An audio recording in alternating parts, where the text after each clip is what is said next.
And Gary Bettman came down to the dressing room. I can't remember what game it was, like 4 or 5. And he goes, enough with the fingers in each other. He's like, I'm finding the next guy who takes his glove off and sticks his finger in someone's mouth. Like, it was becoming like embarrassing, right? Ice is ready, and we are back with another episode of the Empty Netters podcast, brought to you by BetMGM, and we've got a great Thanksgiving week interview for you. Our good buddy Kevin Bieksa joins the podcast, NHL beauty, and now a media darling. Media darling, Dan, winning awards, taking hockey media by storm, frankly. Oh my gosh. Yeah. It's a rise that fires us up because it's inspiring, it's exciting. He's making hockey fresh, he's making hockey cool. And what a pleasure it is to chat with him. 100%. We'll keep it quick. We met Kev last year during the finals, have become quick friends. Just a testament to how awesome of a dude he is. Don't want to waste your time. Jump into the interview. Enjoy Kev. He's the best. We are joined today by a Grimsby, Ontario native, the 151st overall pick of the 2001 NHL Draft, played his career for the Vancouver Canucks and the Anaheim Ducks, represented Team Canada at the World Championships, a man so jacked his nickname is Juice, and the winner of the Best Hockey Analyst in 2024 for his work in Hockey Night in Canada, Kevin Bieksa. Welcome to the Empty Netters podcast. Let's go. What an intro. I'll take that. That's exactly what I wrote on Wikipedia when you searched it. When he edited his own Wikipedia, that's exactly how it goes. I need every time Juice walks into a room to hear that from now on. Yes, agree. That'll really get the juices flowing, if you will. And Kev, before we even really get into it, we did get a text this morning from a little birdie that said, ask Kev about how he saved Eddie Lack's life on his rookie party from Kessler. Oh my God. He texted you that. Yeah. I don't even know if I want to relive that story. I'm surprised he's not scarred for life. Yeah, I mean, there was a lot to that story. But like the gist of it was like Kess and Eddie Lack, we used to have the same agent, all three of us. And then Eddie left, but there was always a little bit between the two that there was something going on there. They didn't like each other. And I remember the one warm up, Eddie's glove came off in warm up. And while he was skating off the, out of the net when his glove came off, he had a bare hand, and guys were flying around and warm up, and they were shooting pucks in the empty net. And he kind of reached his hand out just to kind of like, as a joke, save a puck. And Kesh shot a puck at his hand. Oh, I think Jesus broke Christ. his finger. Oh no! So, anyways, fast forward to rookie party. You know how we make the rookies go up and do a joke. Most teams do that. And Eddie goes up and to do a joke, and I maybe prompted him and told him something to say about Kess, and Kessler did not like it, and he threw a steak knife at him, and then he came up and he dumped his glass of wine on him, and then I remember Luongo said something, and then he threw something at Luongo and missed Luongo, and he goes, or no, I hit Luongo in the shoulder, and Luongo's like, "What are you doing?" He goes, "That's the first save you've made in 2 months."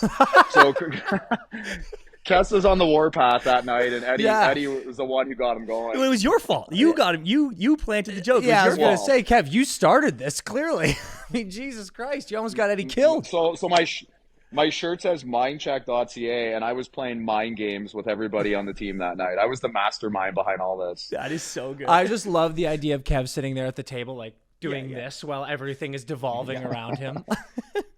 That's amazing. I mean, my intentions were good. It was to give everybody a laugh and give Eddie a joke, but I didn't realize. I did realize. I knew when Kess walked in, he was on the warpath, and I just encouraged it through Eddie. I used Eddie as my pawn. Yes. Yeah, I mean, That's what he's good for. Well done, honestly. Well Kev, done. was am I mixing up this story? Is Kess the one that got pissed at you when you were fake limping, walking on the ice behind him because he was limping and he didn't talk to you for like 3 weeks? Oh yeah, that's a true story. Yeah, Kess gets like he got pissed at me a lot of times throughout our career. We had a very sibling type relationship where, you hate your brother. You guys can appreciate that. You fight with your brother, but he's still your guy. Yeah. Yes. And Kess was my guy, and we went to war together. But we spent so much time together. We roomed together for 6 years on the road, like every day, every night. Went to breakfast every day, every dinner. So you can imagine after a while you kind of irritate each other. So, like we went at it. And whenever he would do something, I would call him on it, and he didn't like being called on stuff. And the limping thing, yeah, like that's a real story. He didn't talk to me for a good 3 weeks. And I remember Burroughs, who was the other guy laughing with me, was like, "Just go apologize to him. Just go." And I go, screw that guy. No, I'm gonna ride this out. I'm gonna see how long he's gonna give me the silent treatment. Yeah. So sure enough, every day I walk by him in the dressing room at Rogers Arena. Hey, Cass, and just mean mug me and walk right by. Like see him again like 5 minutes later. Hey, Cass.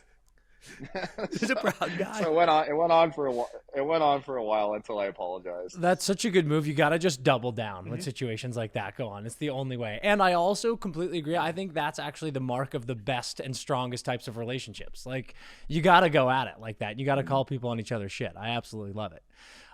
Dude, going into your career has been such a blast. It's so cool whenever we do this, get to talk to people and do a little bit of a deeper dive. And I really wanted to talk about college because looking at the player you are, and I mean, for me, a prolific career, I wouldn't have expected a Bowling Green guy. And it's cool to see because you were playing Junior A in Ontario. You get drafted in the OHL by Don Cherry and the Ice Dogs, by the way, which was a awesome thing to learn. And you then decide that you're going to go to college and you go to Ohio, to Bowling Green. So I want to know, an Ontario guy, you get drafted in the OHL by a legend. What made you decide that you wanted to go the NCAA route? And was Bowling Green the only school, or were there a few that were kind of knocking on your door? So really big question and long one. So I'll try to, like the opposite of Victor Ortiz. So I'll try to answer every point of this. But so 16 years old, we're on a showcase in Detroit, and our coach takes us to a Michigan University versus Lake Superior State hockey game. It was Mike Comrie's first ever college game. If you guys remember Mike Comrie, like one of the most dynamic offensive, like he was the first guy that did the wand. You remember the wand? Oh yeah, dude. Over the puck and and pretend. So he goes out there and we're like standing up in like the general seating area or general standing area, and he's doing the wand. He's going end to end. The crowd is amazing at Yost, one of the best college arenas ever. And I just fell in love with college hockey. And I'm like, how do I play in this league? Like all the fans are kids basically at college. They're like, they're drinking, they're banging their feet on the aluminum stands. Like the atmosphere was just unbelievable. So, you know, I got drafted, like you guys said, I got drafted in the 17th round actually to the OHL because I had a broken leg. And Don Cherry just happened to take me, go to camp, make that team. And then I had a decision, like as soon as you play one game of junior, it was different back then, you lose your eligibility for college. That rule has since changed in the last couple of weeks, so kids don't have that decision to make anymore. But my dad and I, we made the decision together, like I want to pursue a college scholarship, played my 3 years at Tier 2 Junior A in Burlington. And the last part of your question is, Bowling Green was the first team that offered me a full scholarship, and then 14 other schools followed after that. Oh, wow. So you get 5 official visits. Bowling Green was the 3rd official visit I went on. I had 2 others. I canceled them right after. Wow. And then I just liked the fit at Bowling Green. It was in the best division in college hockey at the time, the CCHA, with Michigan, Michigan State, Ohio State, Notre Dame, Alaska, Nebraska. All these teams were in our division. So I thought I was going to get exposure. I was going to play, and end up being the best decision of my life. Yeah. I mean, that's a loyalty pick right there. I absolutely love it. Can you tell us what the 2 other visits that were scheduled were? Well, the first visit was Niagara University, just because it was literally a half hour from my house, just over the Buffalo border, and I trained there a ton. One of my best friends that I trained with in the summer was going there. The second school was St. Lawrence University, which had just lost in the Frozen Four that year. So they made it to the Final Four, and they told me I was going to replace their senior defenseman that was graduating. I had UMass Lowell was one of my visits that I canceled, and I can't remember if like Ohio State might have been the last one or something like that, or Miami of Ohio or something like that, but I never got to it. Love that. And you mentioned, I mean, after your freshman year, you get drafted by the Canucks, unbelievable. But then you go back and you finish all 4 years of school. Was that always a no-brainer for you in your mind when you talked to your dad? Were you like, I'm getting that degree? Or was it a year-by-year thing after every season? Did you kind of have a think about maybe going pro then, or what was the thought process there? Well, that was a real easy thought process. I never got asked to leave.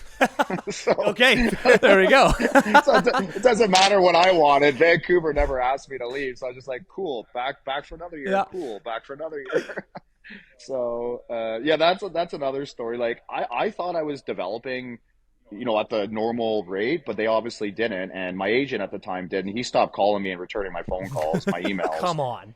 So he kind of like fired me because he didn't think I was playing good enough. I mean, our team wasn't the best. We were like a 500 team every year, but I mean, I thought I was getting better. I was hitting the gym hard.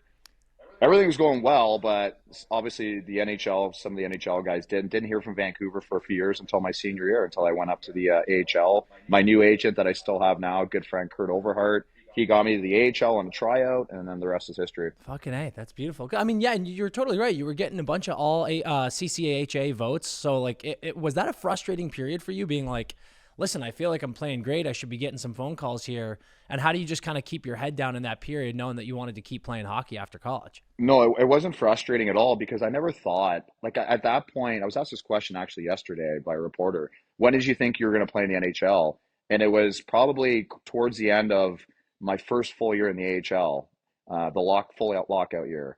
Like up until that point, I still didn't think the NHL was attainable. I was just enjoying my 4 years of college, trying to have a good season every year, working out hard, hanging out with my buddies. My grades were really good. I actually had a job offer after my third year at an investment firm in Wisconsin that my dad was so disappointed that I didn't take. But I'm like, I gotta train one more year, Dad. I got one more year of hockey, and then if nothing happens after my senior year, I'll go work in this investment firm. So like I was kind of tunnel vision there. I wasn't thinking about the NHL. I was just thinking about like living in the present. Good for you. That's awesome. Got a degree out of it. Yeah, seriously. I love it. Yeah. Well, Kev, you. Well, hold on a sec. There's another. I got a degree, guys, but I graduated in 2019. Oh no way! Holy fuck! Okay, awesome. Wait. Yeah. We need. So and you want and. Did you leave, you want to know why? Senior year, did you leave like right after the season and go to the A? Is that why you didn't get the degree yet? Yeah, so I left for 6 weeks, and two professors didn't work with me, and they said, sorry, you missed too much time. So I was 2 credits short. So then the NHL starts happening, and I bang out a couple kids, and I'm living the dream. And then I retire, and we're sitting around the kitchen table, probably like 2018. And we're talking to our kids about how they have to go to college. Like there's no option. You're going to college these days. Like you have to. And my son goes, okay, like, but after we graduate college, Dad, you're going to be the dumbest one in the family. And I'm like, and like, he's young still. He's only like 10 years old. I go, what do you mean? He goes, well, mom's got her master's. She's written two novels. We're going to both graduate university. Like, you didn't graduate. You're going to be the dumbest one in the family. And I'm like, I'm going back to college. I'm going to graduate. 2 credits. Get me on the phone with the dean right now, dude. That you can't be getting tripped by your 10-year-old like that and let him get away with it. That's fucking unbelievable. It's literally what I did. I signed up right away for my 2 courses, and I was doing them online while I was coaching him. So he's sleeping on the road, and I'm writing my final exams on Eastern time, just to prove to him that I'm not the dumbest in the family. Who's dumb now? What were the 2 courses that you needed to take? One was like some sort of meteorology course, which I really enjoyed. And then the other one was a specialized finance, which was almost your career. I was going to say, taking him right back to that Wisconsin offer. Unbelievable. Well, that was my major, business finance. So I had one. But anyways, it was all in spite of my 10-year-old and my 8-year-old. Absolutely incredible. Absolutely incredible. Kev, you brought up the Moose, which was the AHL affiliate of the Canucks at the time. And truly, we hate doing this to guests when it's a story they tell a lot, but I just know that there are some listeners of our show that haven't heard the Fedorov-Koltsov one punch.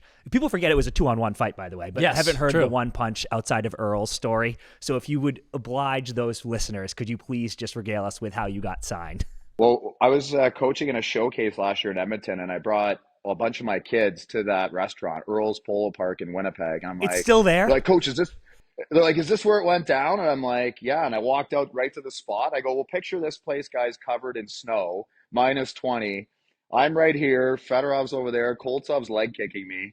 I go, yeah, that's where it went down. Dude, there should be a plaque. Like, you know how sometimes they're like, on this spot. I was about to say, this is Kev's version of Plymouth Rock. Yeah. Like, he's just like... It's really the start of, like, everything. And then my brother-in-law was saying to me the other day, he goes, think about how you got through that. You thought your career was over, and you thought everything was done, your hockey career's over, and it ended up being the start of it. Yeah. So, and actually, Kev, while you tell the story, because I've never really heard this part, did you really spill the beer? Like, how did the beer spill go down? Like, was it an accident, or how did that happen at the beginning of the story? Yeah, so it wasn't a beer spill. I was sitting at a booth, and I still remember where it was with Fedorov and the family he was living with. So the dad and the brother, the Billet Yeah. Yeah, family. yeah. And Koltsov was like, his back was to us, standing at the bar, which was maybe like 10 feet away, ordering a drink or whatever. I was just playing with my straw. Like I had a rum and Coke. And, I'm just like stirring my drink and whatever. It hits the ice cube and flies out of my hand, just a tiny little straw. And it hits him on the back. He turns around and he was wound up tight. I don't know why. And he sees me laughing and he's like, "What are you laughing at?" Like he thought I threw the straw at him Yeah. on his back. And I was like, "Dude, like relax. I didn't throw a straw at you." Like, Yeah. and then he was starting to embarrass me because he was making a scene. And I'm like, so then the college kid, Yeah. people are like, "There's no fighting in college." I go, "There's no fighting in college hockey, Yeah. but there's fighting in Yeah. college." Like I was in a couple fights in college in the bars and the street. And I'm like, "Shut up. Like you're embarrassing me." And then next thing you know, Feder challenged me, and tough to say no in those Yeah. situations, right? Oh my god. And then the rest is history. One punch on it and onto my NHL career. Yeah, yeah, yeah. And actually, question. Well, Yeah, go. I ate a punch first though. Okay. So it wasn't like I took one first, and then I took a few leg kicks, and then I got the last got the one. last laugh. The fact that there were leg kicks going on in this is just like from the third man in, Dan. it's From the absolutely third man in. unbelievable. It's outrageous. Hey, that's 2, 5, and a 10, right? Yeah, Like, the third Oh, man in. easily. I had never been leg kicked in my life before, and I was like kind of surprised. Wow, that kind of hurts. Like right in the side of the leg, the TFL. Oh, like, just fuck a yeah, kick. dude. Yeah, Was that's a it with a hearing. shoe That's a hearing on? in Toronto, no doubt. Was it outside of Earl's that you mastered the Superman punch that would win you many an NHL True. fight?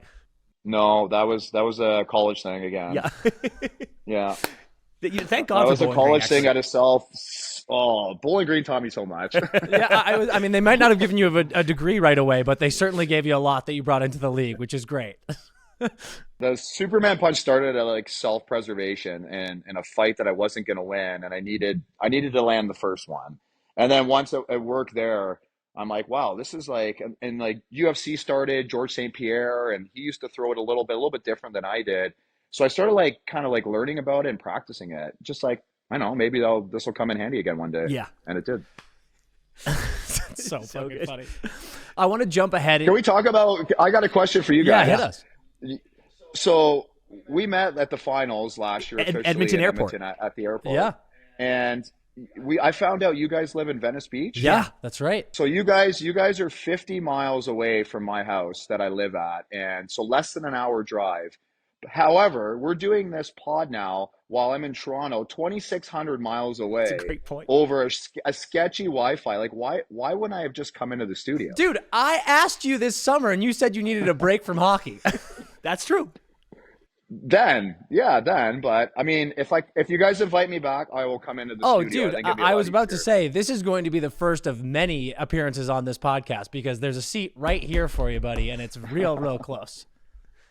Is that a lion? Yeah, What is that it is. thing? That's the Very funny. BetMGM Lion. It's the BetMGM Lion Oh. holding your spot for you when you come up here. Because they're Okay. absolutely, Cool. you have to get up to these studios. No doubt about it. Dude, I want to jump actually ahead in your career a little bit because I think it's a perfect transition from what you were talking about in college and, not being sure what the next step was to the World Championship. I am such a sucker for hearing stories about guys playing for their national team. And in 2014, you go to Belarus, represent Canada, and you have a great tournament. You guys dominate the group stage. Tough loss to Finland in the quarter, sure, but the thing that I think is the most special about this for me, looking at your career, is you got to captain that team.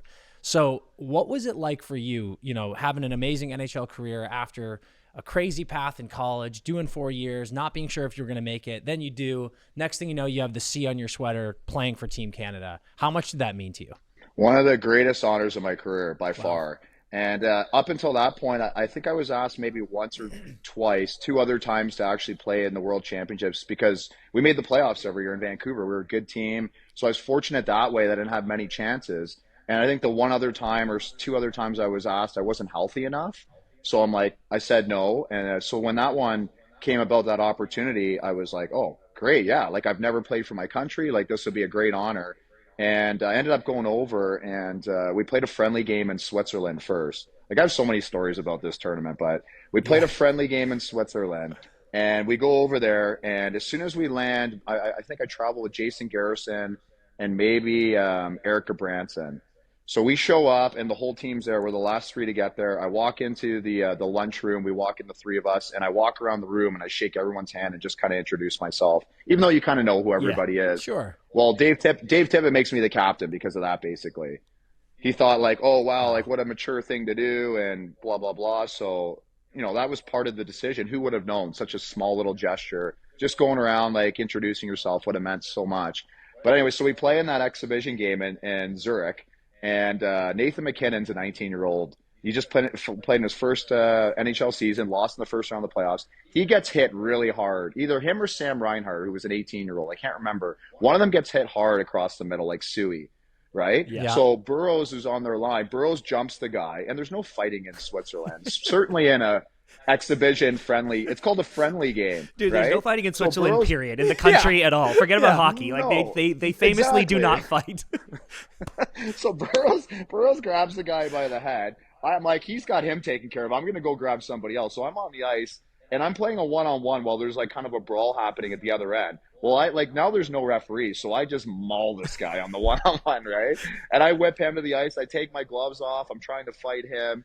Next thing you know, whatever, we all get kicked out of the game. The fans are booing us and throwing stuff on us. We're in the locker room. Just a bunch of Steve Toblerones. Steve Stais comes down, who's now the GM of the Ottawa Senators. He was like the assistant GM. He comes down and he's laughing. He goes, "You two idiots, like can't take you two guys anywhere. You got the whole country, the whole neutral country of Switzerland hates our guts now because of you two." So that was kind of the start of the tournament, right? Takes the C off. He's like, that's enough of that.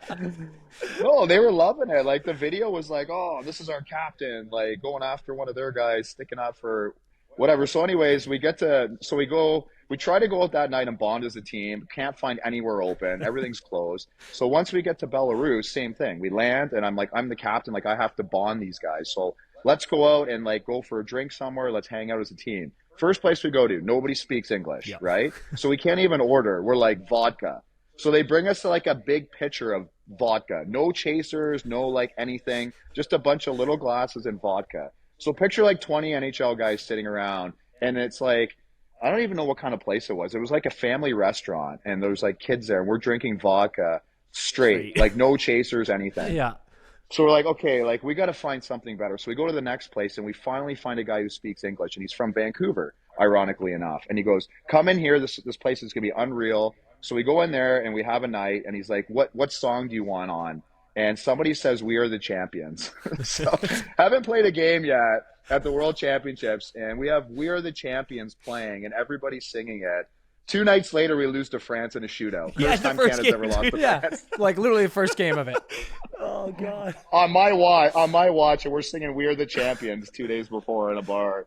So that was a tough start, but then we rattle off 7 wins in a row. Yeah. Dude, that's so awesome. I mean, you talk about one of the greatest honors, like where, I always love talking to guys with a career like yours and asking if there are moments where you kind of just have that surreal moment, taking it in as it's happening. Did you have any of those moments when you were playing in that tournament? Like we said, captaining the team where you're just like, holy shit, like I'm playing for Team Canada right now. I think like in those tournaments, the captains go to the center ice at the start of the game and they exchange a pennant or whatever with the other team's captain and the referees.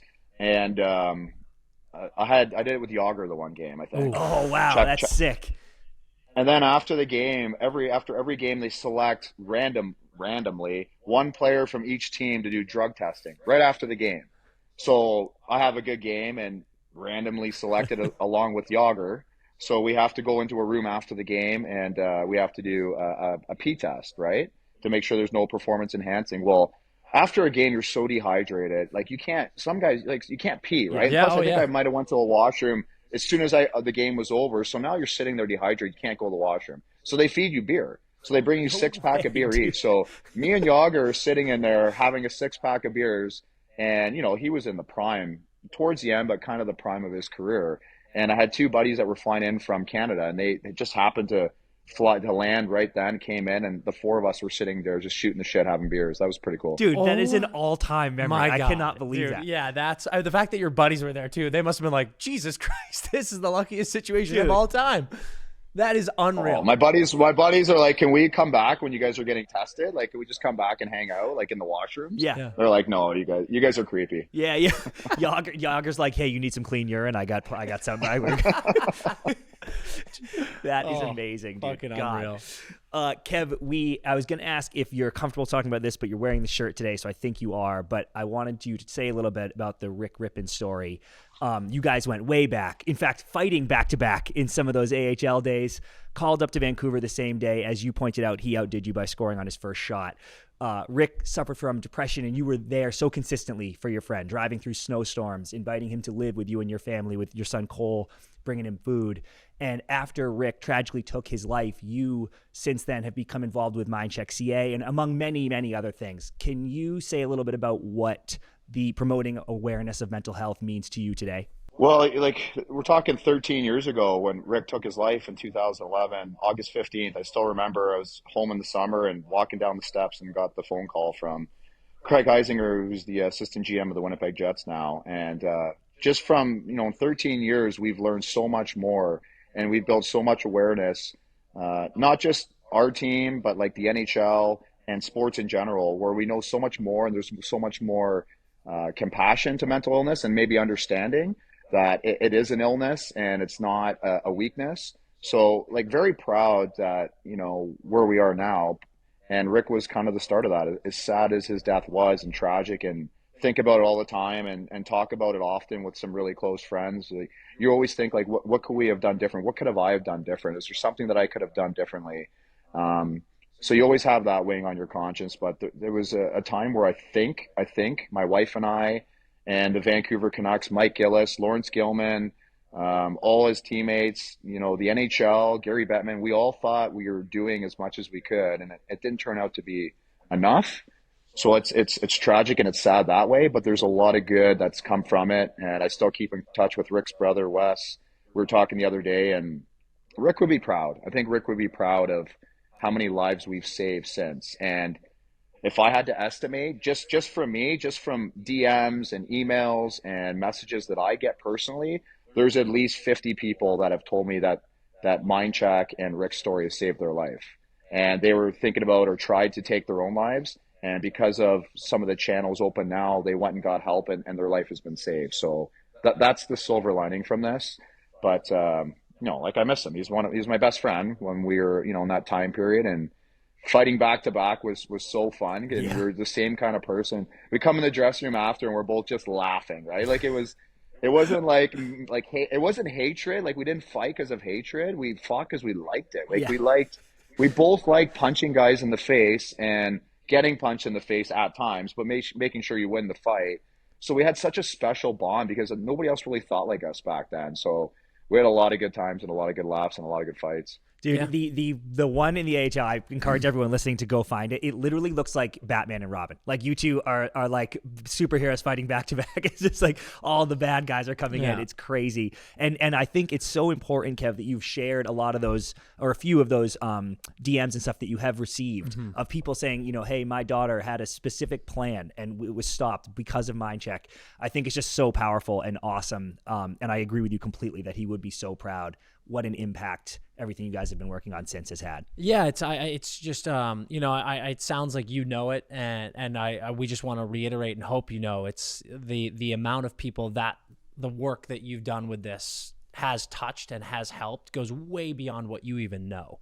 And you're so right. It's amazing to see in just 13 years how much progress we've made in the game because of the work that you've done and because of stories like Rick. So it's really awesome that you get to sort of keep his memory alive with this amazing stuff that you're doing. It's so cool. Well, I appreciate that, guys. And it makes me emotional, like thinking about it and talking about it again. So I try to think about these stories, like when he got signed with Winnipeg in 2000, just before the 2011 season, before he took his life, he called me and he's like, we should fight at center ice. The first game we play each other at MTS Center. He goes, think about how iconic it would be. Like, this is the rink we both started at. We both played our first AHL. Well, he played his first AHL game. He's like, we should fight at center ice. I'm like, no. And he goes, well, why not? I go, because I've watched you fight, and every time you fight, the other guy gets punched at least 5 to 10 times. Yeah. And he goes, yeah, but you'll be able to hit me. He goes, you'll be able to hit me too. I go, Yeah, I'm not worried about that. I'm worried about how many times you're going to hit me. Yeah. And I think you're going to hit me. You're going to hit me more than I'm going to hit you. So like, and plus you're like my brother. Yeah. And he would just kind of like laugh, and he goes, we're going. Yeah. It's like, oh God. Here we go. I love that that's the first thing he thinks. Yeah. Like signs a new deal and he immediately calls up Kev and he's like this, all right, scrap. Checks the schedule. He's like, okay, there we go. When am I playing, Kev? Oh, that's mark it. Yeah. Oh man. Earlier you mentioned the unbelievable Vancouver teams you were on, and you said you guys were in the playoffs. It felt like every year, and it's just, I mean, I love looking at that run because Jesus, you played with some legends, dude. I mean, you got the Sedins, you got Luongo, Kess, like you mentioned, Burrows. Such a stacked team. And then that 2011 season was obviously especially really, really strong, and you guys had such a great run. And that playoff run is what I want to talk about because it seemed like you just had so many demons to battle through. We actually had O'Shawn a little while ago, and when he was talking about the Caps Cup, he said that when they beat Pittsburgh in that first round, it was just the first round. He was like, oh shit, we're doing it. Yeah. And you guys had, an insane, you went 7 against Chicago. And before we even get into the next rounds, I want to talk about that first round against Chicago.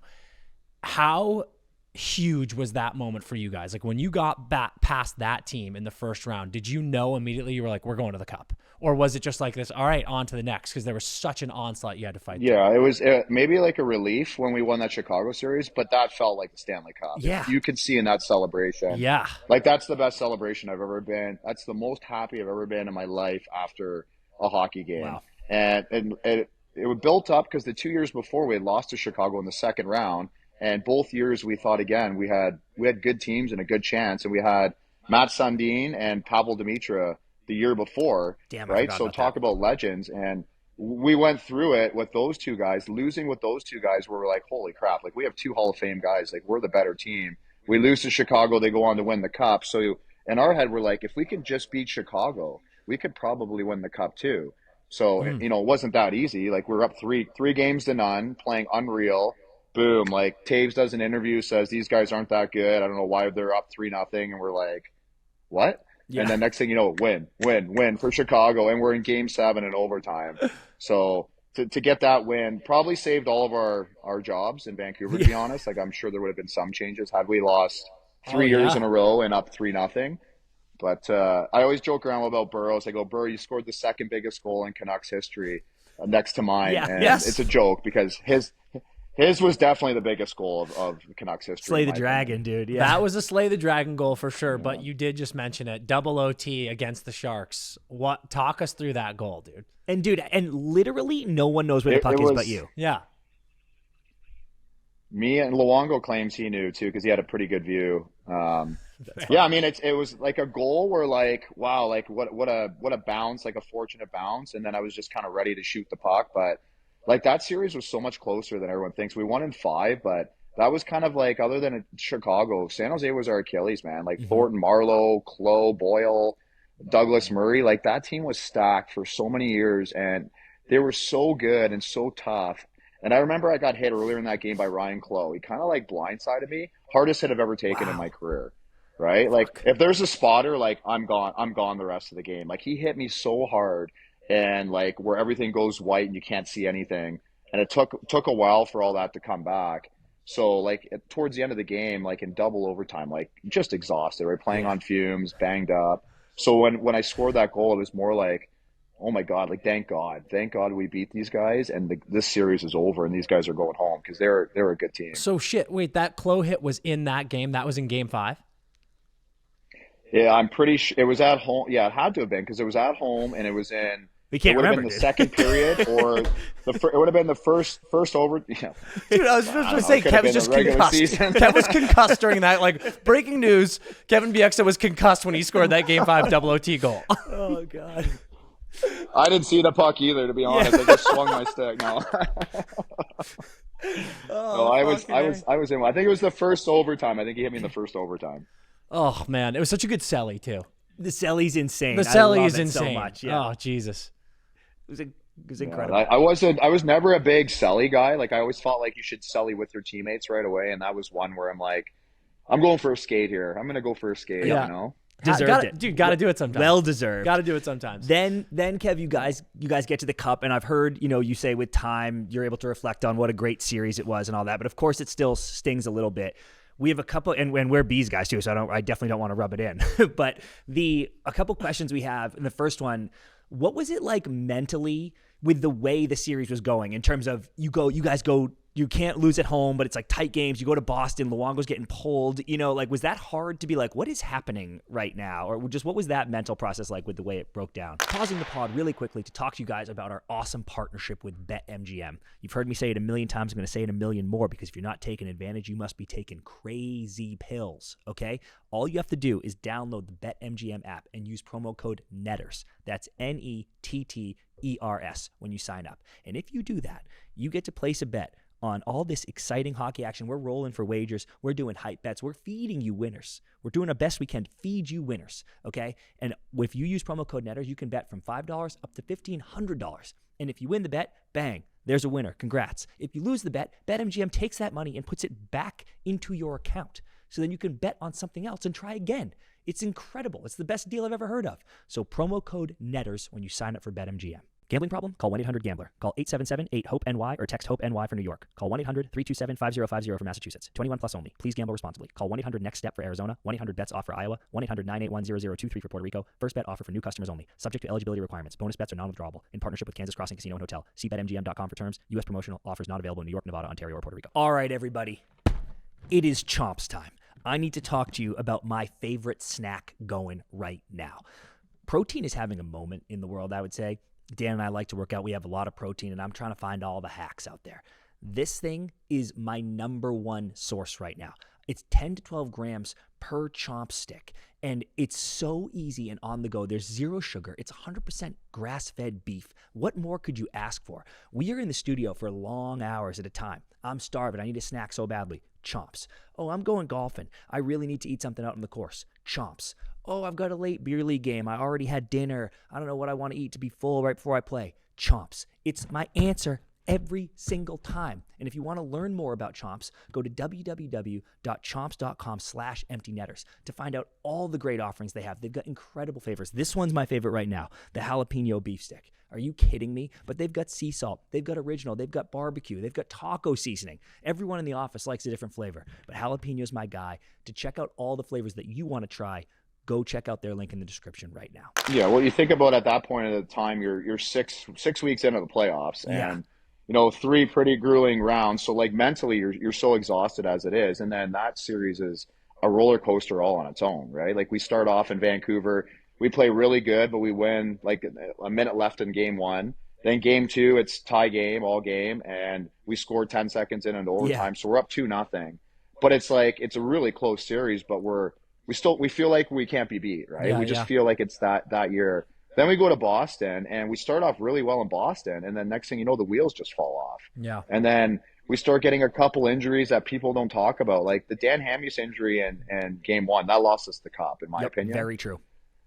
Like he was our best, I think.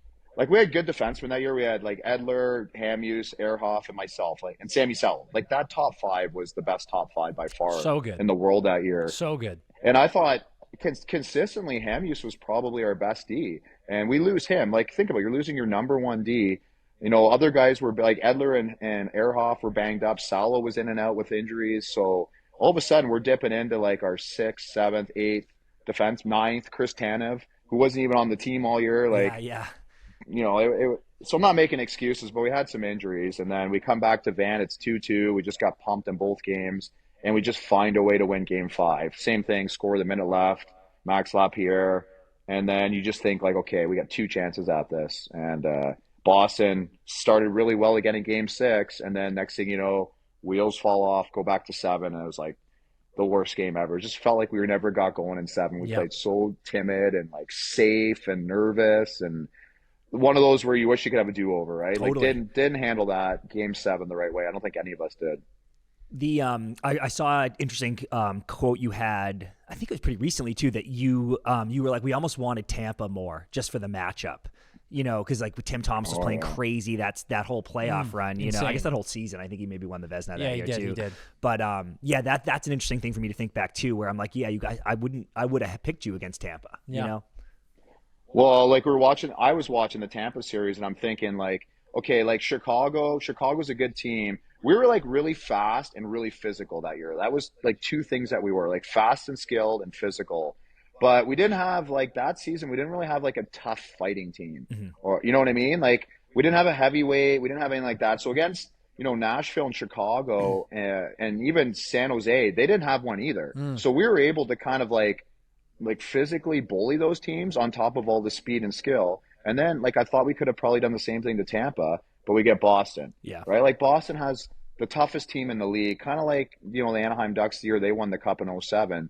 They were the toughest guys. Yeah. So we couldn't bully them, and they actually bullied us, and they neutralized all of our speed and skill because they were just way tougher and bigger and grittier than we were, which we were always the grittier team in the series up until that point. So that stylistically, it wasn't. And then our power play goes ice cold. So there's like your deterrent for them being idiots, and that's kind of where we lost the series. Yeah. Yep. That makes perfect sense. Dude, question for you. Yeah, this is big. Would you, after the Burrows incident, I'll say, did you guys come to the locker room and were you like, did you bite him? Or like, how did that shake out? No, like we knew the answer to that. I didn't have to hear him. we had a lot of rats on our team. Like between him and Max Lapierre and Kessler, and I wasn't an angel myself, but like those three were at a different level. Yeah. Like we were the most hated team in the world that year. And like he's like, well, what was the guy's finger doing in my mouth? And I was like, good point. Fair. Extremely fair. Fair. Watch where you put your fingers, Berg. Yeah, it's the no-fly zone, dude. Yeah. Hey, you fish hook me. If you fish hook me with your greasy hand from your glove, like I probably would chomp down on it too, to be honest. Dude, I've never thought about it from that POV. No joke. Like I think if a dude stuffed his hockey glove in my mouth, I probably would have bit down on it too. We maybe don't give Burrows enough credit for the fact that might have just been a natural reaction. Yeah. Someone stuck his finger in your mouth, You know what's funny? Like we had, like after he did that, and then I don't know if you guys remember, but then it became like a sideshow where Boston was like fake putting their finger in our guy's mouth. And then we had guys that were fake putting their finger, like every scrum, there was like a finger in somebody's mouth. And Gary Bettman came down to the dressing room. I can't remember what game it was, like 4 or 5. And he goes, enough with the fingers in each other. He's like, I'm finding the next guy who takes his glove off and sticks his finger in someone's mouth. Like it was becoming like embarrassing, right? Imagine that needing to be said by the commissioner during the finals. Yeah. Stop shoving your fingers into each other's mouths. It's like the parent yelling at his kids, right? Like, stop doing that. You look ridiculous. You idiot. What are you assholes doing right now? Fuck me. That's absolutely hysterical. It's also kind of funny looking back on that series. You look at now, he's the captain of the team, but that series and those playoffs were kind of Marchand's coming out party. Yeah. I mean, it's like he was an unexpected all season long. And then, you see him like table topping the Sedin brothers and you're like, Jesus, this guy's going to be a pest for the rest of his career. It's unbelievable. Yeah, they had 2 lines there that we didn't have an answer for. We could have maybe shut down one. It was like Krejci, Lucic. Horty. I think Horton it was playing there. Well, he got popped though pretty in early. That series. Yeah, for game 1 maybe. Yeah. And there was Bergeron, Marchand, and Michael Ryder. Recchi was the second line. Yeah. So, and I mean, and then their third line was like Ryder and Seguin, and like they were deep. They were deep. Yeah, and Peverley, like it was like that was a scrappy third line. You're absolutely right. Well, as you talked about earlier, we met a little while ago during the finals in Edmonton, which gets into your transition to media. And CP mentioned earlier, you're winning awards this year, which is so awesome to see. And I wanted to hear a little bit about that transition because everyone that we've talked to and so many people who have spoke about how great of a job you're doing say that it was just such a natural fit and you would always be great at this. And you've said before that you're always down to try something once and see how it goes. But you kind of always have to remember you're not in the locker room, you're not on the golf course. It's a very different game. So how do you feel like that transition has been? And are you still loving it? And are you wanting to do even more stuff in media? Because clearly you are a natural and it's really awesome, as guys who dabble in this world and see friends like this winning awards. It's so awesome to see. So we want to hear if you're loving it and it does feel like the natural fit it looks like. Yeah, thank you. I appreciate that. And yeah, I am really enjoying it for sure. I wouldn't be doing it still if I didn't. And the transition happened as naturally and organic as you could think of. And I think that's why it was a success. Like when I started, I was asked to do the All-Star game in San Jose, 2019. I just come back from Spengler Cup, and that was a fun experience. But again, it was one where like I came in and nobody told me what to do, what to say. Yeah. It was basically, okay, you're going to be on the play-by-play with Jim Houston and Craig Simpson, and just naturally like talk when you feel like it and kind of take it all in. And it wasn't like, you know, sometimes when you go into, I've had a lot of different jobs in my life, but it's like when you come into a new job and people are like, okay, you got to do it this way, this way, this way, and this way. You have to do it. Nobody told me that. So it was basically like, let me just be myself, and let me just, instead of trying to be a polished journalist, just let me be Kevin Bieksa, who just retired from the NHL, played in the league for a while, doesn't know anything about journalism. Just let me naturally speak and talk about, you know, kind of what I experienced over my career and what I'm seeing when I'm watching a game. So then when I got into the studio, you know, same thing, just naturally, like, and Ron McLean was really good for me early because he knew like what to ask me and how to ask me, so I could basically tell everybody like what I was seeing. And Elliot Friedman was amazing. I never would have went into the studio if it wasn't for Elliot Friedman. He was the one that talked me into going. Same with Kelly Rudy. I've worked with Kelly now for 5-6 years, and they made it very, very easy for me to kind of just be myself and talk about the things that I wanted to talk about. So, like, and then you learn on your feet, right? Yeah. You learn kind of, Yeah, oh, for sure. you know, and you learn like when you say something, like there's implications. Like you have to be careful when you say something because, you know, you're always going to be offending somebody. Like, you know, Toronto's playing Ottawa, and not that I care, but, you know, you say something about one city and that's a whole market that hates you, and that kind of comes with the territory. I laugh most of that stuff off, but like, you know, you just try to be yourself, and I think I've done a pretty good job of doing that. Absolutely, you have, man. Absolutely. Well, dude, I was gonna ask because it was last year, right, when with the Edmonton meat comment, and it's like it's crazy, dude, because you're right. You say stuff and you're like, I'm being myself. This is fine, and then people lose their fucking minds online, and I'm like, oh my god. Yeah. So yeah, you got to learn to roll with the punches on that. So you guys, like, you've met me now, and we've had enough conversations where I think you have a pretty good idea of like who I am, and like, am I not this same person on air as I am when I'm talking to you guys at the baggage carousel? And I'm like, same jokes, same like stupid comments. Like, so that's who I am on camera. So when I say a comment like that, you guys know, well, he just thought of that on the spot because he's an idiot. No, that is exactly right, dude. Absolutely. And it's the best way to be too. It's our whole approach. So many people on the road are like, man, you guys aren't doing an act. And we're like, yeah, no, we just kind of talk and see what happens. I think, dude, that you've already got the validation with the award, but I hope you know how awesome it is watching you breathe fresh air, fresh life into hockey media, because it has been such a great product with you there. Yeah. And you are inspiration for us and everyone else trying to do this stuff. So keep rocking it, dude. And it's needed, man. Like the game needs it. So it's beautiful. Thank you. The thing I really love about it is like I get to help with the narrative. Like I get to highlight the things that I think are important. Like I love the history of the game. I love the Yager stories, the Mario Lemieux, the Pavel Bure's, right? Like even going back before that. I love bringing that up, and I love, you know, toughness, and I love skill and speed, and I love how we can still talk about fighting and the game within the game and all the things that I think are amazing about the NHL. Like I get to highlight those things and make them important. That's the one thing that I really like about it. Oh, it's the best. It's amazing. All right, Kev, we play a game with everybody before we let you go, okay? So all our guests, we play this game called Pass, Shoot, Score. We have found some things in your life that we think you like. So we're going to give you categories, and then within each category is 3 things. And then you are going to have to rank them pass, shoot, score. Passing the puck is cool, but that's our least favorite thing to do. Shooting the puck is our second favorite because we love getting pucks on net. And then scoring is the ultimate goal, so that one's your favorite. Okay. Your first category is your pranks. We've sourced this, okay? So your pranks that you used to like to do. Pass, shoot, score. Leaners. And for the people listening, that's when you fill a trash can with water and lean it up against someone's hotel room door so they open it and soak their room. Tornadoing hotel rooms and texting players from the front office official phone. So you want me to rank all 3 of those? Yeah, you gotta like give one pass, one shoot, and one score for your favorite pranks. So texting from the front office, pass. Never did that. Oh, nice. tornadoing a room, hotel room, I'm gonna shoot. I never tornadoed personally, but I had guys do it to me. Once I came back in Toronto because I was visiting family, my whole hotel room had all the furniture on the bed at the Ritz-Carlton downtown. So I was a recipient of that. I thought that was pretty good. Yeah. And then I'm gonna score for leaners. I gave Randy Carlisle a leaner the lockout year, and he still doesn't know to this day it was me. Oh no.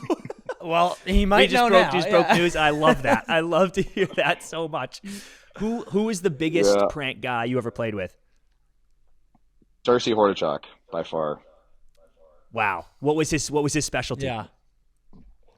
Like he did all that stuff, but he was we actually got him back a couple times. Like we nail gunned his shoes to the stall in Colorado. So when he was trying to get dressed for the bus, his shoes were stuck to the stall. So we ended up getting him back a lot. But he was the guy that was like, he'd call the front desk and he'd have them send stuff to your room, or he'd call you down because there's a fax. He'd call everybody when we checked into a hotel, and he'd be like a fax. Like, who the heck gets faxes, right? And he's like, you have a fax at the front desk for you. And then he'd sit there and he'd watch 15 guys come down and ask the front desk if there's a fax for them. Stupid stuff like that, right? Just brought him so much joy. Yeah. Just those teeny ones, the little paper cut pranks. I love that. All right, Kev. Your next one this has actually been something we've been really impressed to see that you dabbled in, but you dabbled in some TikToks, and we want you to rank some of those now. So pass, shoot, score, your dances with your daughter Reese, flying on a broomstick like Harry Potter, or dancing with your dog. Oh, that's a tough one. I'll say the score is dancing with my daughter Reese, because that was the start of it all. Yeah. She wanted me to do one with her. I've got a couple of legendary dances with her. Shoot is the dog, my dog, because he just loved it. And then pass is the broomstick was one where I think my daughter was doing it, and I'm like, hey, that looks kind of cool and real. How do I do that? And she taught me. So they're all kind of intertwined, but that was a fun time. I got to admit, they're low-key good. You get a good lean on the broomstick. When you're kind of leaning back, I'm like, yeah, I get it. And then when you start going forward, I was like, actually, this is pretty legitimate. Looks like my man's flying right now. It's unbelievable. You guys are placating me right now. That's what you're doing. Listen. As guys who've been forced to do a lot of shit on TikTok these days, I appreciate the craft because it's not easy. Yeah. Okay, your next category. Fun. Yeah. Your next category, and you put this on your Twitter followers a little while ago, so I want to throw it back to you. Your next category is drinks. Okay, pass, shoot, score, a Guinness, a Bloody Caesar, and a Monte Cristo. Ooh. Oh God. Can I score all three? No, that's why it's tough. There's no hat tricks in this game. No, so at my cottage here, very, very common that when my brother-in-law is a firefighter, he comes here, I'll have all three at once. Yeah. I'll have a Monte Cristo, I'll have a cigar, a Caesar, and a Guinness all at the same time. So, guys, that's impossible. That's impossible to choose. I honestly, given the fact that he has an anecdote where he's had all three Together. At once, I will accept. We might the allow hat-trick. the first hat trick ever I in the will history of accept pass, it. shoot, Yeah. score. Yeah. Hat trick. That's a hat trick. Yeah, for I will sure. accept that because of that one anecdote. But not when I'm thinking about it, a Guinness and a Monte Cristo feels like a great 1-2 punch. Agree. And I love a Caesar, dude. I'd be scoring a Caesar. Caesars are the best. Well, that is one of the many things that the U.S. needs to adopt more from Canada, because a Caesar is just so much better than a Bloody. It's unbelievable. Oh, the Bloody, some of the golf courses I play at make good Bloodies, but they're very few and far between. Yep. You got to make it spicy. You got to add a little volume somehow with maybe some food, some vegetables in it. But you're right. Caesar is just a notch up from a Bloody Mary. It is. All right, your last one, Kev. This is going to be indulgent treats, and the first one's going to be a little holiday specific. So we're going to go Thanksgiving turkey. We know that's one of your favorite proteins of choice. Ooh. Yeah. A hot chocolate in a Swedish hut after cross-country skiing with the Sedins, or maple walnut ice cream that your mom gave you as a kid. You guys are unreal with your research. It's impressive. Wow. So you got the ice cream, the hot chocolate, and what was the third one? And a Thanksgiving turkey. Oh, wow. I'm going to pass on the hot chocolate with the Sedins, cross-country skiing at Cyprus, because they absolutely dusted me. And then we went in and had a pity hot chocolate after they just – and they're like, let's go again. Let's race again. And I was like, shut up. This is the first time I've ever cross-country skied. And then we ended up doing it often. And it was fun. I'll pass on that. I think I'm going to shoot the turkey. Looking forward to Thanksgiving turkey this weekend. I Nice. love a good turkey. And then I'm going to score with the third one. Which is it again? Maple Remind walnut me? ice cream. The ice cream. Yeah. Yeah. I like maple walnut ice cream. I love that. Shout out to my mom. So you guys have adopted Thanksgiving because I mean, you and your wife are both Canadian, yeah? Yeah, but I've been living in the U.S. for 10 years, and I went to school for 4 there. So 14 years out of my, That's right. How old am I? Like 32 years old. So almost half of my life. I There think. you go. There you go. So if you had to do a quick power ranking, what are a few of your favorite Thanksgiving sides? Yeah, like what are the top 3 staples that we need at Thanksgiving? Oh, cranberry for sure. Like not really a side, but stuffing, like a good stuffing, I think is legit. Gravy, like a nice gravy to put over the mashed potatoes and the stuffing and the turkey, smother it. So I like a gravy on my turkey and hash and stuffing, and then some cranberry at the same time. Yeah. Oh yeah. Have And you're a big sandwich guy for leftovers after, I imagine.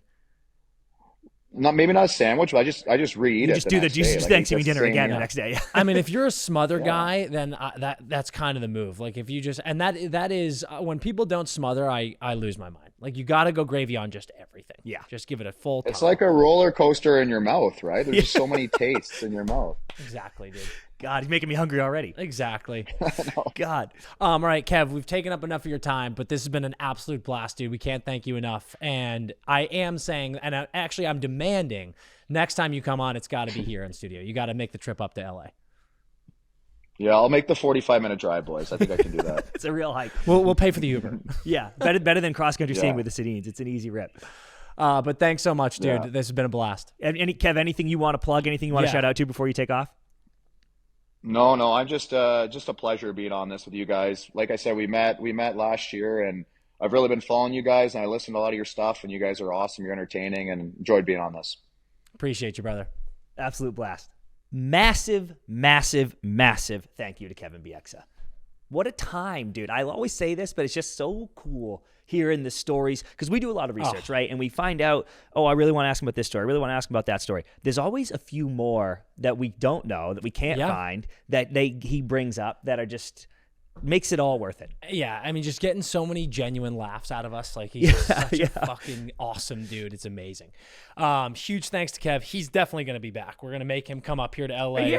Right here, Get buddy. right here in this spot. But that is it for us today at the Empty Netters podcast. We absolutely love you guys. Happy Thanksgiving. If you were celebrating, enjoy. Eat some turkey, eat some stuffing, make a gobbler sandwich on Friday. Eat some cranberry and stuffing and gravy. Yeah. For Kev. Get the whole top off. Yeah. It's unbelievable. Truly have the best holiday ever. We love you guys. We are very thankful for you guys. And until we see you next time. Eat hard, then nap hard, then skate hard. Wow.